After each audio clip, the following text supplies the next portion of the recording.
할렐루야. 복되고 귀한 처소에 오신 여러분들을 환영합니다. 하나님은 여러분을 사랑하십니다. 하나님은 오늘도 여러분 부르셔서 생명의 말씀 또 은혜의 말씀으로 한 주간 살아갈 때 하나님이 공급해 주시는 힘을 베풀어 주실 줄로 믿습니다. 이 시간 주님의 마음을 품으시고 우리 앞뒤 자분과 서로 인사하겠습니다. 잘 오셨습니다. 축복합니다. 환영합니다. 또 말씀의 은혜 받기를 원합니다. 오늘은 다니엘서 8장을 통해서 회복시키시는 우리 하나님이라는 제목으로 주의 말씀을 나누도록 하겠습니다. 지난주에는 우리 다니엘서 7장 다니엘이 받은 그 환상의 말씀을 들었습니다. 7장에 주시는 하나님의 환상은 앞으로 세계사가 어떻게 이루어질 건가 미래에 관한 말씀이죠. 한번 화면을 띄워주세요. 제국의 모습들을. 이 다니엘은 바벨론 제국에 살고 있었는데요. 앞으로 그 전에 제국들 헬라 제국, 바사 제국, 이 바벨론 제국이 이제 메대와 바사 제국에 의해서 무너지게 되고 또 바사 제국은 헬라 제국에 의해서 무너지게 되고 헬라 제국은 로마 제국에 의해서 무너지게 된다는 그리고 세상 끝에 관련된 말씀이었다는 거죠. 그런데 이 다니엘서 8장은요.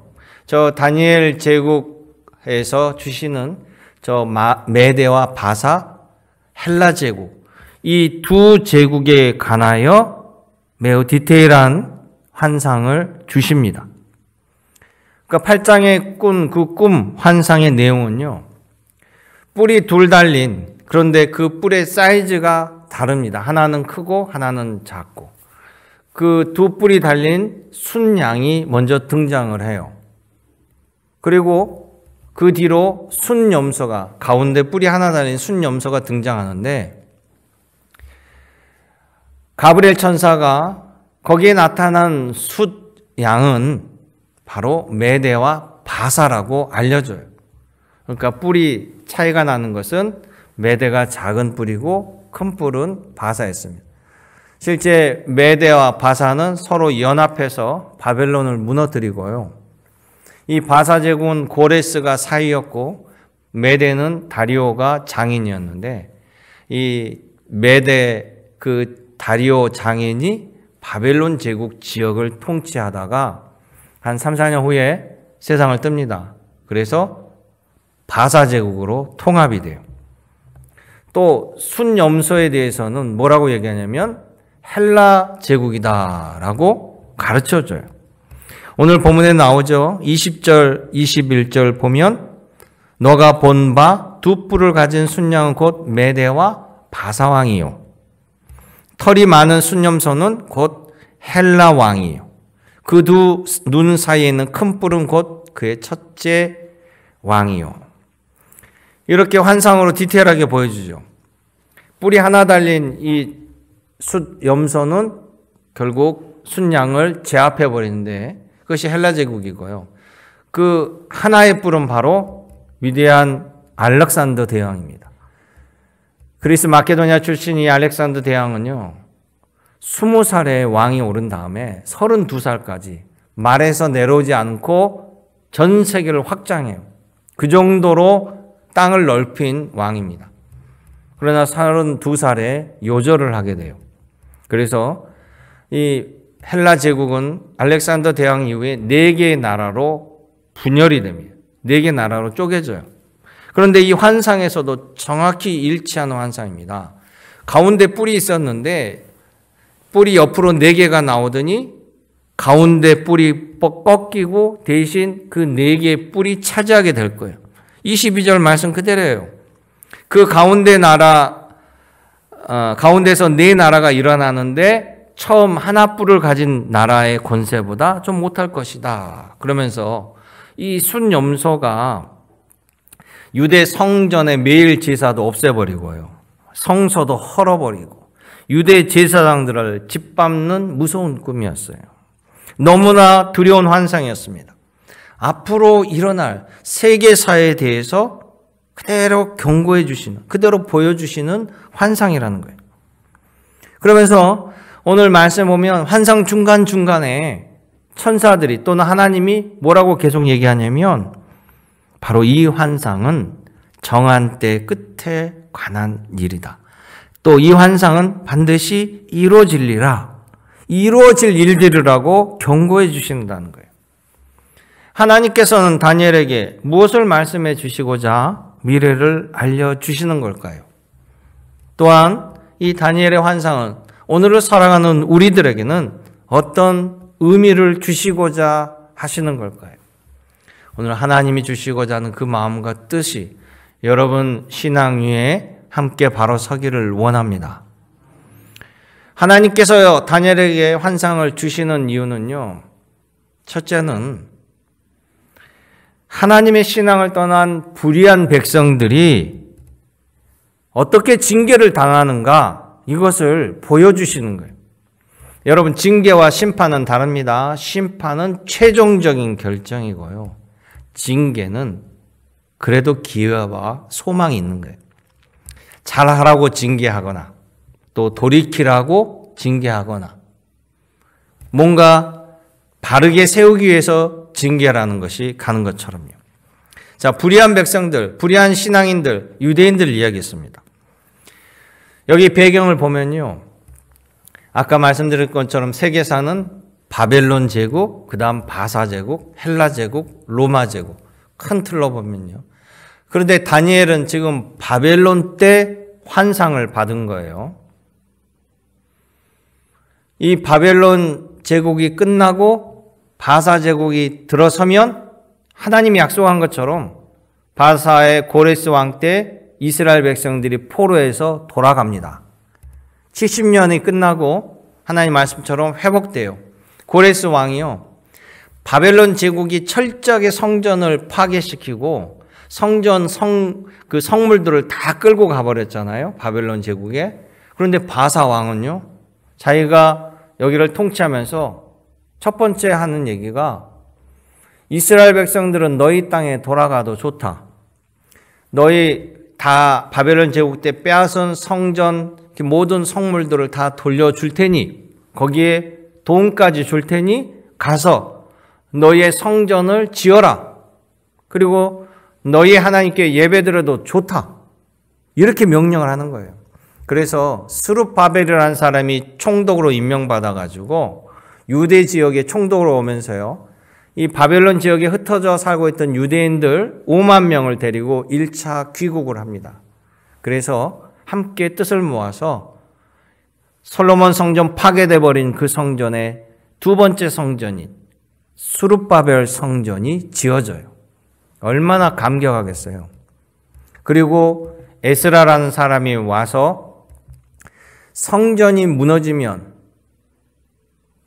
제사장이 사라집니다. 제사장은요, 제사를 드려야만 필요한 존재예요.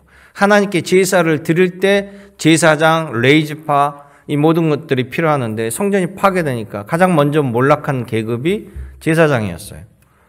그런데 다시 성전이 세워지니까 이제 막 흩어져 있는 제사장들을 소집하죠. 또 율법 제사도 제대로 드려지지 아니하니까. 그래서 에스라가 신앙 회복 운동, 율법 회복 운동을 벌이게 되고요.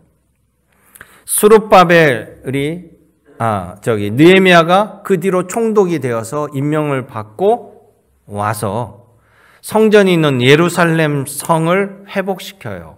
그리고 예루살렘 성벽을 짓습니다. 그리고는 제사장들을 다 불러다가 예루살렘으로 강제 이주시켜요. 이제 제대로 하나님의 성전을 섬기는 제사장으로 되라고. 그래서 이들은요, 느헤미야 시대 때 이제 성전도 세워지고 제사도 다시 드려지고 얼마나 감격한지 몰라요. 우리 조상 때 우리가 하나님께 범죄하여서 이렇게 철저히 당했고 바벨론에서 눈치 보는 피난민처럼 또 식민지 백성처럼 살다가 이제 하나님을 섬기게 되었으니 얼마나 감격하고 신앙이 회복되겠습니까? 그런데 아직도 바사 제국이잖아요. 성전은 세워졌지만. 그러니까 하나님께서 성전을 세워주듯이 이제 우리나라도 곧 독립이 될 거야, 이런 생각을 가졌는데 사람의 생각과 하나님의 생각은 달랐어요. 이게 곧바로 이루어지지 않으니까 결국 그들의 또 신앙이 회의적으로 변하고 타락합니다. 하나님은 우리를 도와주시지 않아. 하나님은 어디 계시는 거야? 이런 의문이 들면서 여러 가지 문제들이 발생하면서요. 제사가 형식적으로 흐르게 되고 종교적으로 타락하는데 제사장들이 그 타락을 주도하게 돼요. 그래서 예배드림이 그냥 소홀하고 또 예물도 부실하게 되고, 그때 이 느헤미야 총독 때부터 그 이후에 살던 사람이 말라기예요. 하나님께서 말라기 선지자를 부르셔서 그들의 다시 이와 같은 신앙의 모습을 분노하시며 말라기에게 경고의 말씀을 줍니다. 말라기 선지자의 말씀, 말라기 1장 6절에 보면요, 이렇게 얘기해요. 내 이름을 멸시하는 제사장들아. 분명히 딱 종교 리더자들이 더욱 부패하였다 그죠. 만군의 여호와가 너에게 이르기를 아들은 그 아버지를, 종은 주인을 공경하는데 내가 아버지일진데 너희는 나에게 공경하는 마음이 어디 있느냐. 내가 주인일진데 나를 두려움이 어디 있느냐. 하나님의 한탄이에요. 하나님 우리에게 진정어린 제사를 원합니다. 진정어린 감사와 경배를 원합니다. 그래서 예수님이 우리에게 그렇게 가르치잖아요. 너희는 신령과 진정으로, 진실로 온 영을 다하여 하나님께 예배하라. 예수님의 말씀이신데 바로 이들에게는요, 형식적인 제사와 예배만이 남은 거예요. 그래서 이렇게 혼란과 신앙이 떨어진 시대가 이사야 시대 때 그랬습니다. 이사야 시대 때 하나님께서 이사야 선지자에게 1장에 그 백성들에게 뭐라고 얘기했냐면, 어찌 너희는 내 앞에 보이려고만 나오느냐. 즉 눈도장 찍으러 나온다는, 보이려고만 나오느냐. 내가 그것을 너희에게 요구했느냐. 어찌 너희는 내 마당 발만 밟는다. 이렇게 하나님께 표현해요. 그러면서 나는 그것을 원치 않는다. 우리 하나님은요, 진심 어린 경배와 예배를 받으시지 형식적으로 마음이 떠난 그냥 의무적인 예배는 하나님 기뻐하지 않습니다. 하나님은 재물이 없어서 재물을 받으시는 이가 아니셔요. 그러니까 이미 다니엘에게 환상을 주셨는데 바사 제국이 들어서서 이 말라기 때 이 백성들이 모습이 그렇게 타락해 가는 거예요. 그러니까 말라기가 통탄하면서 하나님의 말씀을 전합니다. 그리고 말라기 선지자 이후에는요, 더 이상 선지자가 나타나지 않아요. 그래서 바로 그 시대가 한 400년 됩니다. 그게 바로 하나님의 침묵의 시간이에요. 근데 세계사로 보면 말라기 시대는 바사 제국이라고 그랬잖아요. 구약의 말라기서 다음은 어디입니까? 신약으로 들어갑니다. 구약의 마지막 책이 말라기서예요. 그리고 바로 뒤에가 신약이 나오죠. 마태, 마가, 누가, 요한. 마태, 마가, 누가, 요한 시대는 어느 시대입니까? 로마 시대죠. 로마 제국. 그러면 말라기는 바사 제국, 그리고 신약은 로마 제국. 그 사이에 하나님이 침묵하는 400년 시간이죠. 이 시간은 언제예요? 세계사로 보면 헬라 제국 시대예요. 헬라 제국은 성경에 나오지 않아요. 근데 하나님께서 침묵하시면 그들이 어떤 일을 당하는가 보여줍니다. 자, 근데 다니엘을 통해서 그 헬라 시대에 일어날 일들을 하나님이 가르쳐 주시고 있어요. 미리 환상을 주신 이유는 뭡니까? 예방하기 위해서 주시는 거예요. 그렇게 되지 말라라고 하나님이 주시는 거죠. 너희는 이것을 후손에게 전해서 이렇게 가지 말라. 이렇게 계속 하나님을 무시하면 너희가 스스로 고통을 당할 것이다. 이미 다니엘이 환상을 받았고 다니엘이 전했는데 말라기 와서 그 이후에 계속 그런 불의한 삶이 지속되니까요. 정말 헬라 제국 시대에 그들이 끔찍한 일을 당하게 됩니다. 아까 헬라 지도 사진을 좀 보여주세요. 헬라가 원래 한 제국이었습니다. 알렉산더 대왕 때. 그런데 알렉산더가 죽고 난 다음에 장군들에 의해서 4개로 분할이 돼요. 저 위에 보면 카산드로 왕조, 원래 그리스 마케도니아 지역, 거기를 차지하게 되고요. 그 다음에 리시마코스 왕조가 저 보라색 지역을 차지하게 되고요. 이집트 지역은, 그러니까 이미 이집트는 헬라 제국 때 다 헬라 제국으로 넘어간 거죠. 이집트 지역은 톨레미라는 장군이 장악하는 지역이 됩니다. 톨레미 왕조가 들어서고요. 그 다음에 가장 넓은 지역, 바로 셀레우코스 왕조예요. 그런데 그 사이에 이스라엘이 있죠. 길목에 있어요, 길목에. 그러면 셀레우코스 왕조가 톨레미 왕조 애굽을 치려면 저 이스라엘을 지나가게 가야 되고요. 또 톨레미 왕조가 저 위를 팽창하려면 이스라엘을 지나가야 되는데 아주 중요한 길목이다 보니까 서로 저 땅을 차지하려고 그래요. 그래서 제일 처음에는 톨레미 왕조가 이스라엘을 장악하고 있었어요. 그런데 셀레우코스 왕조가 당연히 애굽을 치러 가려고 하니까 저 이스라엘 땅을 점령하고 빼앗아 버립니다. 그때 이 셀레우코스 왕조 가운데 안티쿠오스 4세라는 왕이요, 저 이스라엘 땅을 점령하고 애굽을 침공하려고 준비해요. 그리고 애굽을 침공하는데 그때는 이제 로마 제국이 저쪽에서 성장하고 있었어요. 그러니까는 이 톨레미 왕조가 이미 땅덩어리로 비교해도 힘이 붙이잖아요. 그러니까 로마의 도움을 받고 여러 가지 도움을 받고 물리쳐요. 그때 저 셀레우코스 왕조가 자기네 땅을 전부 다 제우스 신으로 통합하려고 그래요. 이 사람이 완전히 제우스 신에 빠져가지고 세상에는 제우스 신만이 유일한 신이다, 위대한 신이다. 그래서 자기 영토를 전부 다 제우스 신을 경배하려고 하는데 저 애굽을 치러 가다 보니까 이스라엘의 성전이 버젓이 있는 거예요. 그러니까 저 안티쿠스가 저 이스라엘 성전에 들어가서 성전 안에다가 제우스상을 세웁니다. 그리고 거기다가 돼지로 제사를 드려요. 돼지는요, 율법에 의해서 부정한 동물로 취급해서 제사를 드릴 수 없는데, 그러니까 완전히 하나님의 성전을 모욕하고 능멸하고, 거기에 누가 가장 핍박을 당하겠습니까? 당연히 제사를 없애버리니까 제사장들이 핍박을 당하고 유대인들이 핍박을 당해요. 그런데 오늘 본문 보세요. 다니엘서 8장 11절, 13절에 그 이야기가 나와요. 11절에 보면 매일 드리는 제사를 없애버리고 그의 성소를 헐어버렸으며 제우스상을 세워버려요. 이미 다니엘 때 바벨론 제국 시대, 지금 헬라 제국 때 그 끔찍한 일들을 환상으로 보여주시는 거예요. 왜 이런 일이 벌어질까요? 이미 말라기 때부터 타락한 그들의 신앙이 회복되지 않고 그대로 가다가 이미 하나님께서 형식적인 제사는 받지 아니하시잖아요. 우리 하나님은요, 집이 없어서 성소에 거하시는 게 아닙니다. 하나님은 어디에나 계신 하나님이에요.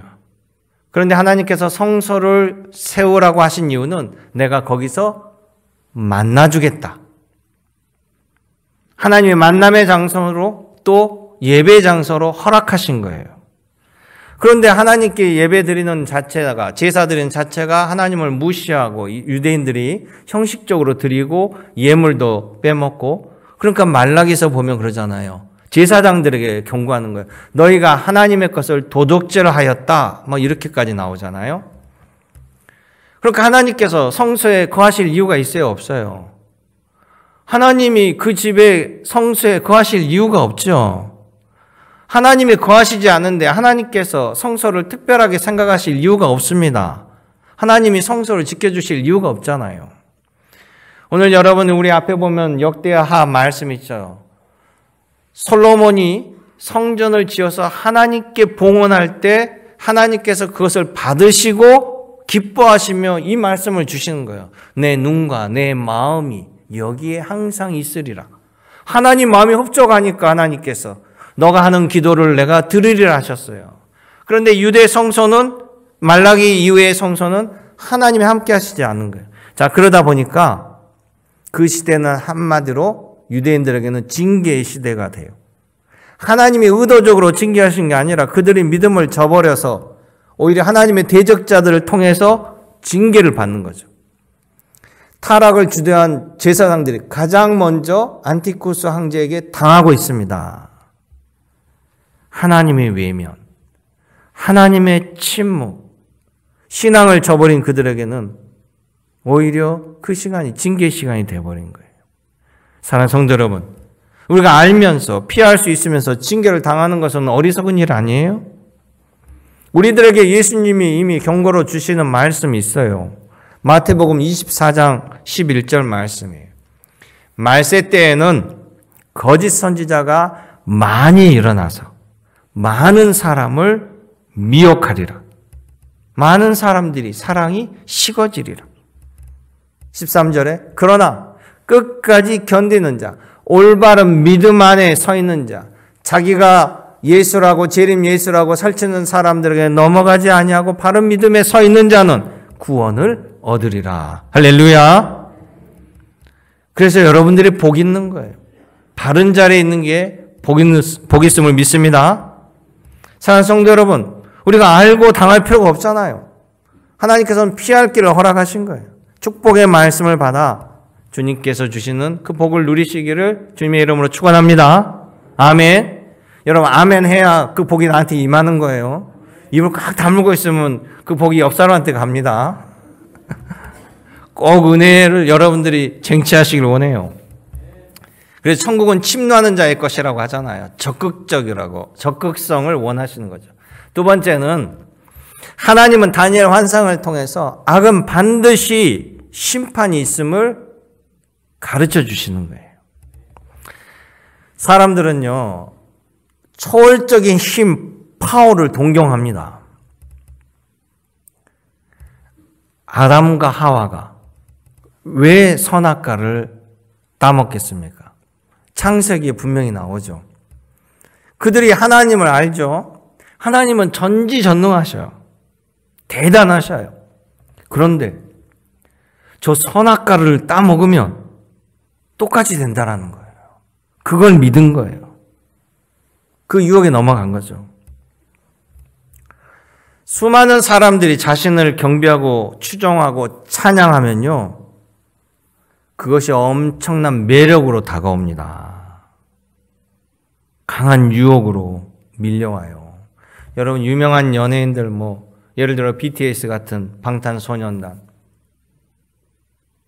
그들이 노래하면 수만 명이 열광을 합니다. 그들이 춤추면 사람들이 소리를 지릅니다. 손을 흔들어주면 거품 물고 기절합니다. 모든 사람들이 자신을 보면서 좋아해요. 얼마나 우쭐하겠어요. 그래서 유명 연예인들은요, 그 인기가 마약과 같다고 얘기해요. 끊을 수 없다라고. 그걸 잊어버리면, 그게 인기가 사라지면 견디지 못해요. 그래서 우울증에 걸리거나 극단적인 길로 나아가버려요. 악의 마력이에요. 악의 마력도 똑같습니다. 악은 항상 하나님의 자리를 노려요. 다니엘 환상에서 보면요, 하나님의 자리를 노리는 악한 세력들이 계속해서 반복적으로 등장을 보여줍니다. 바벨론 제국, 바사 제국, 로마 제국, 그들은 수많은 영토를 넓힙니다. 영토를 넓히면서 자신들이 위대하다라고 착각하게 돼요. 자신들이 신의 나라처럼 생각합니다. 왕들은 자신이 신의 아들이라고 착각합니다. 그래서 사람들은 왕에게 경배하기를 원하고 자신은 경배받기를 원하고 숭배받기를 원해요. 그런데 여러분, 악한 세력들은요, 우리보다 더 잘합니다. 하나님만이 유일하신 창조주라는 거를. 그래서 세상을 지배하고자 하는 악한 세력들은요, 반드시 하나님과 부딪힐 수밖에 없어요. 그러니까 항상 기독교 신앙을 없애버리려고 노력합니다. 유대교, 기독교 항상 박멸의 대상이에요. 큰 제국들에게는. 그런데 이상하게도 유대교와 기독교를 그렇게 밟았던 그 나라들이 아직도 온전하게 온 세상을 악으로 지배하지 못했다라는 사실. 아직도 유대교와 기독교를 박멸하지 못했다라는 사실. 제국주의에 수많은 제국주의가 나타났지만 기독교를 없애지 못했어요. 제국주의 시대가 가니까 이념주의 시대가 왔습니다. 사회주의가 나왔어요. 공산주의가 나왔습니다. 사회주의는 유물사관에 의해서 신을 부정합니다. 신이 없다라고 우겨요. 그 사회주의의 대국을 이루는 나라가 바로 소련이에요. 원래 소련 중심 나라는 러시아잖아요. 볼셰비키 혁명이 일어나서 소련이 주변의 나라들을 다 대제국처럼 주변의 나라들을 점령해서 소련으로 이름을 바꾸게 됩니다. 소련이 되면서 첫째는 교회를 다 부셔요. 신을 인정하지 않으니까. 그 소련은 원래 러시아 정교회입니다. 로마 카톨릭하고는 좀 결이 다른 러시아 정교회인데 러시아 정교를 다 무너뜨리고 십자가를 끌어내리고 교회를 불태워버리거나 교회를 창고로 바꿔버렸어요. 그랬더니 지나고 보니까 오히려 소련은 해체되어 버리고 소련 국민들은 소련 치하에서도 더욱 예수님을 믿으면서 소련이 붕괴될 때 다시 러시아 정교회는 부활하게 되었다는 사실. 여러분, 악은 참으로 강하게 보이지만 결국에는 무너지고 또 다른 악이 그 유혹의 그 자리를 차지하지만 또 무너지더라는 거예요. 저절로 그렇게 될까요? 바로 전 세계를 지키며 보이지 않는 손길이 있지 않겠습니까? 우리는 그 손길을 하나님의 손길이라 고백합니다. 다니엘이 환상으로 본 이 헬라 제국도요, 정말 대단한 것처럼 보여져요. 8장 10절의 말씀을 보세요. 이 8장 10절에 보면 헬라 군대가요, 그것이 하늘 군대에 미칠 만큼 커져서 그 군대와 별들 중에 몇을 땅에 떨어뜨리고, 하늘 군대를 땅에 떨어뜨리고 별들도 땅에 떨어뜨리고 그것들을 짓밟고, 이런 대단한 권세를 보여줘요. 그러면 결국 그 악한 자들이 최후 승리했을까요? 그러지 않았다는 거예요. 25절을 같이 읽어보겠습니다. 그가 꾀를 베풀어 제 손으로 속임수를 행하고 마음에 스스로 큰 체하며 또 평화로운 때에 많은 무리를 멸하며 또 스스로 서서 만왕의 왕을 대적할 것이나 그가 사람의 손으로 말미암지 아니하고 깨지리라. 할렐루야.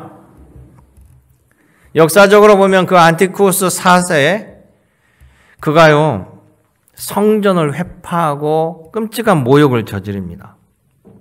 그러니까 아무리 그 당시에 우리로 말로 하면 나이롱 신자로 있었던 유대교라고 할지라도 자기네들의 성전이 모욕을 당하고 하나님의 모욕을 당하니까 그제서야 정신을 차리고 결집을 하기 시작해요. 그래가지고 결사항쟁을 벌입니다. 제사장의 아들 마캅이라는 이 형제들이 있었는데 그들이 주축이 되어서 독립혁명 전쟁을 일으켜요. 그렇게 권세가 대단했던 저 셀루쿠스 왕조의 안티코스 4세, 안팎으로 어려움을 겪어요. 안에서는 내란이 벌어지고 외부에는 침입을 당합니다. 그 가장 큰 내란이 바로 이스라엘 유대 땅에 폭동이 일어난 거예요. 그런데 또 외국과의 전쟁이 일어나니까 이 안티코스 4세가 거기를 이제 전쟁을 막으려고 출동을 합니다. 전쟁에 나가서 패해요. 패했는데 자기가 보냈던 장군들, 저 유대 땅을 제압하라고 보냈던 장군들이 다 마카비한테 패했다라는 소식을 듣습니다. 그 소식에 충격을 받아버려요. 충격을 받아가지고 전쟁도 패하고 또 내부 진압도 하지 못하고 수도로 돌아오는 길에 병을 얻고 말에서 추락사에서 죽게 돼요. 이후에 이 헬라 제국은 하나 둘씩 로마 제국의 침공으로 말미암아 결국 로마 제국에 무너지게 돼요. 뒤에 등장한 로마 제국 때는 기독교가 어마어마한 핍박을 당하죠. 그 로마 제국 악행도 이전의 다른 제국들과 다르지 않았습니다. 결국 하나님의 침묵은 오래가지 않습니다. 말라기 이후 400년 동안 침묵하셨던 하나님께서 한 줄기 빛으로 그 침묵을 깨시고 바로 로마 시대 세례 요한을 통해서 예수 그리스도 메시아가 오심을 알리고 예수님이 로마 제국 때 오시게 되었다는 사실. 여러분, 악은 영원함을 주지 못합니다. 악은 반드시 심판받게 되어 있어요. 예수님도 우리에게 주신 말씀이에요. 예수님이 처음 오실 때는 심판해 주러 오신 게 아닙니다. 그런데 나중에 예수님께서 내가 다시 재림의 때는, 그때는 심판의 때예요. 우리 믿는 자들에게는 상 받는 날이고 믿지 않는 자들에게는 멸망의 날이에요. 우리가 어떻게 살아야 될지 거기에 나오잖아요. 근데 예수님께서 처음 오셨을 때, 초림 때 성경에 보면요, 거라사 지방에 가셨는데 거기에 무덤 사이에 괴력을 벌이는 귀신 들린 거라사 광인이 나오잖아요. 아무도 그를 건들 수 없는데 예수님이 그를 보고 그 안에 악한 영이 있는 걸 아시죠? 귀신이. 그래서 예수님 뭐라 합니까? 그 악한 영 보고 나가라고 예수님께서 말해요. 그랬더니 성경에 뭐라고 되어 있냐면 그 악한 영이 예수님에게 이렇게 합니다. 예수님, 아니 아직 때가 아닌데 아니 왜 이렇게 일찍 오셔가지고 저를 괴롭게 하십니까? 벌벌벌 떨어요. 제자들은 무슨 내용인지 몰랐어요. 이 악한 영은 알죠? 예수님이 재림주로 오신다라는 거, 또 최후의 심판주로 오신다라는 거. 아직 심판의 때가 아닌데 아직 자기네들이 좀 더 활개를 칠 때인데 예수님이 갑자기 나타나셔서 나가러 가니까 이들이 당황해가지고 아직 때가 아닌데 왜 이렇게 빨리 오셔가지고 그러면서 투덜투덜하면서 나가는 장면이 나오잖아요. 하나님의 심판의 법칙입니다. 하나님 반드시 악을 처분하신다고 하셨어요. 여러분 믿으시기 바랍니다. 우리가 어느 편에 서야 될까요? 당연히 선한 편에 서야죠. 하나님 편에 서시기를 주님의 이름으로 축복합니다. 마지막 세 번째는 이 환상을 통해서 하나님께서 회복을 보여주시는 거예요. 회복을. 다니엘은 환상을 통해서 무서운 바사 제국, 정말 끔찍한 헬라 제국, 성소가 짓밟히고 백성들이 고통당하고 얼마나 참담하고 가슴 아프겠습니까? 그래서요, 환상을 본 다음에 다니엘이요, 여러 날 알아 누워요. 아파버려요. 8장 27절 보세요. 다니엘이 그 환상을 본 이후에 지쳐서 여러 날을 알아 누웠다라는 거예요. 근데 그 환상 가운데 그래도 하나님께서 회복의 불씨를 주십니다. 그게 바로 8장 14절이에요. 8장 14절. 13절에 보면 막 성소가 짓밟히고 백성들이 고통과 고난을 당해요. 어느 때까지 이렇게 끔찍한 일이 계속됩니까? 라고 했을 때 14절에 보면 그가 내게 이르되 2300주야까지리니 그때 성소가 정결하게 되리라 하셨느니라. 아멘. 아까 헬라 제국 때 안티쿠스 4세 때 성전이 유린당하자 백성들이 함께 들고 일어나왔다 그러죠. 결국 독립을 쟁취하게 돼요. 그래서 우리에게는 기독교인들에게는 12월이 예수님의 태어나신 성탄절로 큰 절기잖아요. 큰 축제일이잖아요. 잔치일이잖아요. 제가 미국에 있을 때 이제 성탄절 전부터 우리 막 트리를 하고 그 크리스찬인가 아닌가는 미국에서는 그냥 보여요. 왜 그러면 성탄절을 앞두고 모든 교회 다니는 사람들은 항상 집 앞에 장식을 해요. 크리스마스 트리를. 아니면 창문에다라도 등을 달아요. 불빛을. 그러니까 창문만 봐도 알 수 있어요. 그런데 유대인들도 불빛으로 장식을 하더란 말이에요. 유대인 문장 같은 거를 이렇게 밖에다 걸어놓고 자기네들도 절기라는 거예요. 그래서 12월에 우리 크리스마스 전후에서 유대인들은 8일간의 한우카라는 절기를 지켜요. 같이. 그리고 한우카가 뭔가 봤더니 우리로 얘기하면 광복절이에요. 광복절. 우리는 8월 15일이잖아요.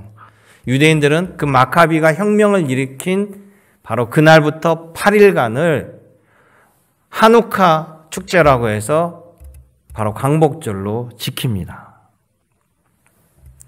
그렇게 성소를 유린하고 또 그들의 권세가 하늘을 찔렀지만 결국에는 하나님께서 이 모든 것을 정리하고 회복시켜 주신다는 것을 8장 14절을 통해서 보여주시는 거예요. 바로 성소의 회복, 마카비 혁명을 통해서 이 일이 벌어진다. 그리고 마카비 때 왕조가 하스몬 왕조가 들어서고요. 유대인들은 80년 동안 독립국가를 유지합니다. 잠시나마. 그동안 그런 얘기는 별로 안 들어보셨을 거예요. 그런데 80년 후에 다시 로마의 지배로 넘어가요. 어떻게 넘어가냐면 이때 이 마카비 이후에 80년 동안 이제 여러 후손들이 왕이 나올 거 아닙니까? 그러다 보니까 또 나중에 권력 투쟁을 하게 돼요. 권력 투쟁을 하게 되고 또 왕이 제사장 가문을 같이 하게 되고 뭐 이런 과정 속에서 바리새파가 나오게 되고 사두개파가 나오게 되고 서로 자기네가 옳다, 누가 옳다, 심지어 서로 전쟁까지 벌이게 돼요. 또 그런 와중 속에 또 나라를 점점 팽창하는 왕도 나와요. 마카비 후손 중에. 그래서 그 왕 중에 하나가 에돔 있죠, 에돔. 이스라엘 아래쪽에는 에돔. 그 에돔 지역을 장악하고 에돔 사람들이 이두메 사람들의 이름이 족속이 이두메 사람들을 다 개종을 시켜요. 유대교로 개종을 시킨다는 거죠. 그러다 보니까 그 개종된 사람들이 나중에 이 마카비 하스몬 왕조와 또 결혼을 하게 되고 그렇게 해서 자연스럽게 그 왕가에 들어오게 된 사람이 바로 헤롯의 조상이에요. 그래서 그 사람이 이두메 사람인데 이 하스몬 왕조 왕가와 공주랑 결혼하게 돼서 자연스럽게 왕가가 되게 되고요. 이 헤롯 왕가는 또 로마랑 아주 친밀하게 또 친구처럼 지내가지고 나중에 로마를 등에 업고 정권을 장악하게 됩니다. 그래서 헤롯이 분봉왕이 되는 거예요. 나중에 로마가 그러니까 그 유대 땅 마카비가 혁명을 일으켜서 독립을 일으켰던 그 나라를 이 헤롯 쪽에서 그냥 로마한테 갖다 바치고 왕의 자리를 얻게 되는 거예요. 그러니까 정통성이 부족하니까 이 헤롯은 백성들에게 뭔가 추앙을 받고자 자기가 막 성전도 대신 막 어마어마하게 다시 짓고 그래서 헤롯 성전이 여러분 신약에 나오잖아요. 헤롯 성전은 유대인들은 인정 안 해요. 그래서 그냥 제2성전까지만 인정하고 제3성전은 아직 지어지지 않았다라고 폄하합니다. 마찬가지로 이런 수많은 일들과 어려움 속에 나타나요. 그런데 주님께서 잠시나마 회복을 보여주신 건 우리가 환난 중에라도 하나님께 소망을 두라는 사실이에요. 아직 끝이 아니기 때문에 종말의 때까지는 이런 죄악의 역사들이 계속 반복될 거예요. 악은 끊임없이 팽창하려고 할 거고요. 그런데 처음부터 끝까지 여러분 고난과 역경만 오면 누가 견디겠어요? 못 견뎌요. 중간중간에 하나님께서 심판, 회복 이것을 통해서 믿음을 가진 자들에게 일종의 인내와 소망을 주시는 거예요. 주사를 주시는 거죠. 여러분 태풍이 그냥 365일 동안 완도만 계속 때리면 누가 살 수 있겠어요? 태풍은 하나님이 주시기지만 또 찬란한 날씨도 하나님 주시는 거예요. 그래서 고린도전서 10장에 이런 얘기 하잖아요. 사람이 감당할 시험 밖에는 너희가 당할 것이 없나니 너희가 시험 당할 쯤에 또한 피할 길을 내사 너희로 능히 감당하게 하시느니라. 아멘. 여러분 이 말씀을 기억하시기 바랍니다.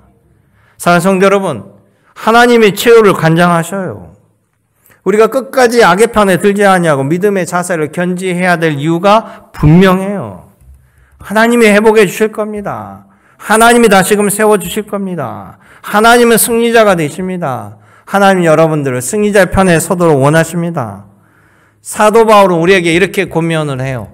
로마서 5장 3절에 우리가 환난 중에도 즐거워하나니 이는 환난은 인내를, 인내는 연단을, 연단은 소망을 이루는 줌을 알미로다. 아멘. 그래서 다니엘 환상을 통해서 하나님은 회복을 보여주신 겁니다. 우리가 기다리고 기다리는 다시 오실 예수님 안에 그 회복이 여러분 준비되어 있습니다. 주님 말씀합니다. 너희가 나와 함께 생명을 누림으로 하나님 나라에서 왕노릇 하게 될지라. 할렐루야. 이 믿음으로 살아가시기를 주님의 이름으로 축원합니다. 기도하겠습니다. 은혜롭고 자비로우신 아버지 하나님, 오늘도 살아계셔서 우리들 삶 속에 분명한 아버지 하나님에 대한 믿음, 약속에 대한 소망, 또한 끊임없는 인내를 통해 우리의 삶을 회복하실 아버지 하나님을 바라보게 하심을 감사드립니다. 흔들리지 않는 믿음으로 주님과 동행하는 저희들 될 수 있도록 허락하여 주옵소서. 언제나 함께 하신 우리 구주 예수님의 이름으로 기도드리옵나이다. 아멘.